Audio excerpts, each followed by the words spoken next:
Amazon updated some of the language it's using on one of its emails for reimbursement reversals. That's when you get reimbursed for an item, but later Amazon reverses it. For example, if you had an item that got lost or damaged at Amazon's warehouse and then Amazon finds it, they would reverse the reimbursal, that is.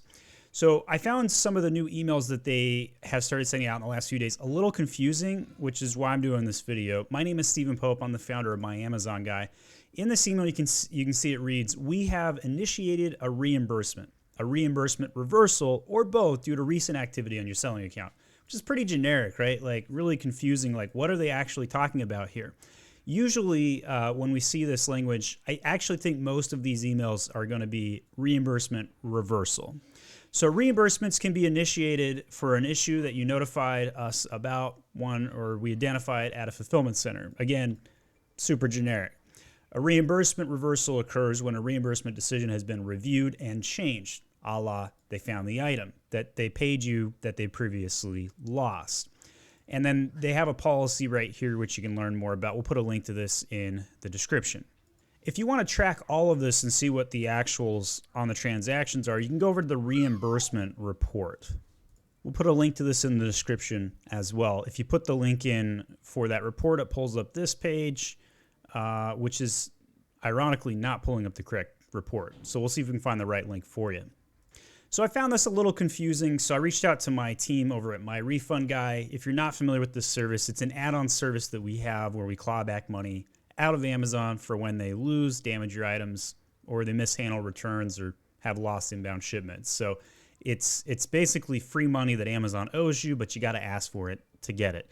It's a commission-based service. 25% of whatever we claw back we take to help you out. And the first $500 around the house basically show we can do what we say we can do. So I forwarded over this email that I received and said, hey, can you guys help me explain this issue, like what's going on? So they did a little research. They looked at the actual reimbursement report, pulled in a couple of IDs here. I've censored those. Looked at the actual Amazon order ID, and it basically was a customer return. Well, we got paid for that customer return because the item never came back until it came back. So this was reported as a missing unit. They paid me for the item as if it sold.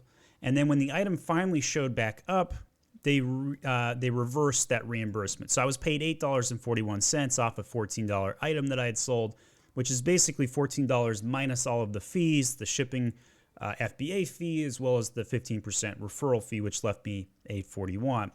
So they go on to say that they would then reconcile and adjust the inventory, add the unit back to my inventory. And then if an item is later found that they had previously reimbursed, they return the item to the inventory. And then, of course, Amazon reserves the rights to affect any reimbursement credits that were applied to the account. And so under the inventory adjustment report, you can see the date stamps and all of that information. So it was one of my wine glasses, not a day over fabulous. It was in sellable condition. They even say which warehouse it went to, which I think I have to scroll down so you can see. Actually, move this up so you can see the disposition right here, as well as the fulfillment center inventory found and the quantity right there. So that's what it is. We have a bunch of videos on other logistics issues. You should watch those next if you're curious about what other problems can come up through FBA, your logistics and shipping. My name is Stephen Pope, and I'm the founder of My Amazon Guy. If you got any questions about this or any other topic, leave it in the comment section. I read personally every single comment left on my channel.